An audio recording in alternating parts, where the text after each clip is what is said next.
...2023 election. How could anybody believe Peter Obi could win the election? As Dokubo asked, hey, he has come out again. Okay, after saying that he is an Igbo man, he married a Hofia woman as a wife and has his Igbo name is Uzodimma, which he inherited from his father. And he has also named his son Uzodimma.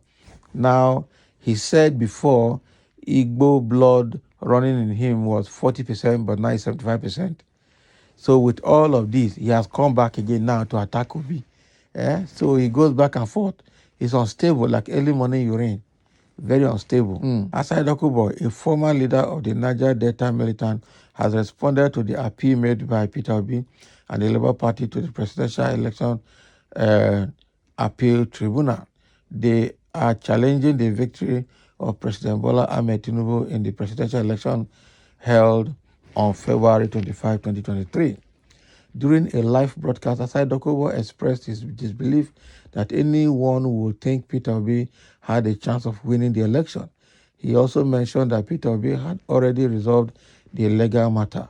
However, Dokubo pointed out that the All Progressive Congress APC was still in court, and he suggested that Nigerians would soon discover the truth about whether Peter Obi had received 500,000 votes or more once all the fraudulent ballots have been counted. In his words, how could anybody believe Peter Obi could win the election? We will then see whether Obi's vote will be up to 500,000 at the end of the day, after they delete all the fraudulent votes, after Obi had closed his case in court and APC had opened their case. Can you imagine? Now, wow. So this guy is still talking. This guy is still talking. I tell you, this guy is still talking. So you are saying that, why do you think Peter Obi couldn't have won the election? Looking at the amount of followers he garnered in this period. It's Peter Obi that actually turned around the political landscape in Nigeria. He turned around the political narrative. It was because of Peter Obi that encouraged people to come out, to come and vote because of Peter Obi, because they've tested PDP, people have tested APC, and we've seen that both parties are useless and have nothing to offer Nigerians. And there's the need to test another political party under a different person. And that was how, and Peter Obi came out to become the most popular and most accepted presidential candidate in the history of Nigeria. That is the truth. Accepted by all tribes, both Yoruba, Hausa, Igbo, South, and Middle Belt. Everybody accepted him. And just to tell you that we are tired of voting parties and voting, fraudulent people, voting tribes, voting religious affiliations. We now want a real person that can turn Nigeria around.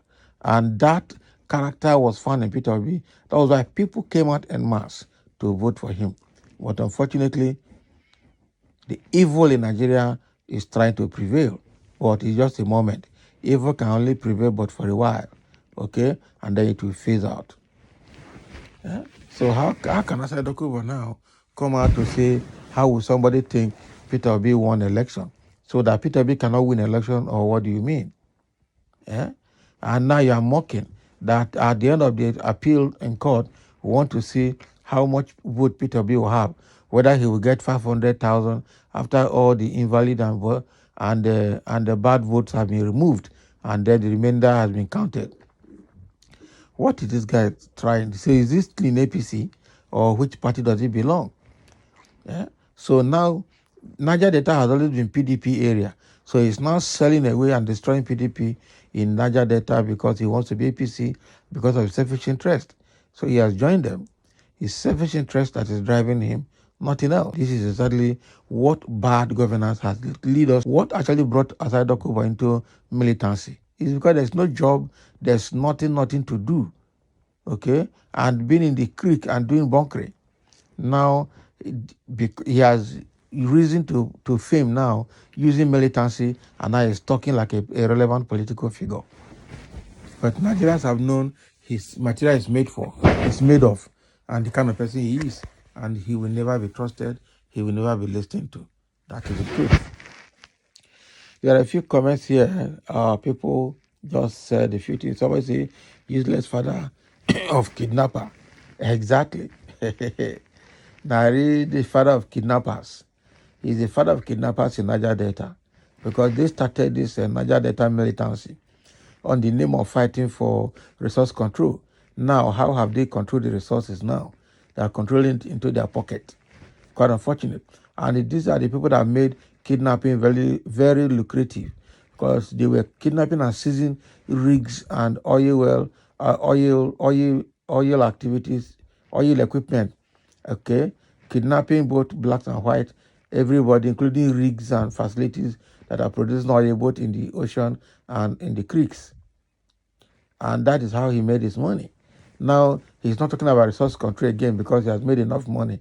The next thing is to get into politics with the militancy money he acquired. He won't relax.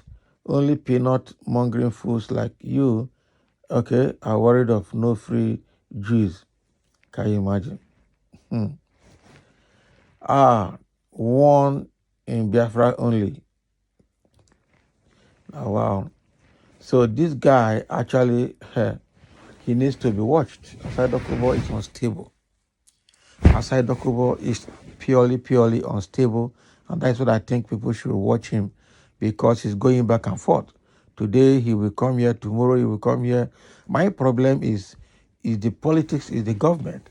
Okay, if the government is sincere, people like Asai Dokubo should not be in the public space causing nuisance. That is the truth.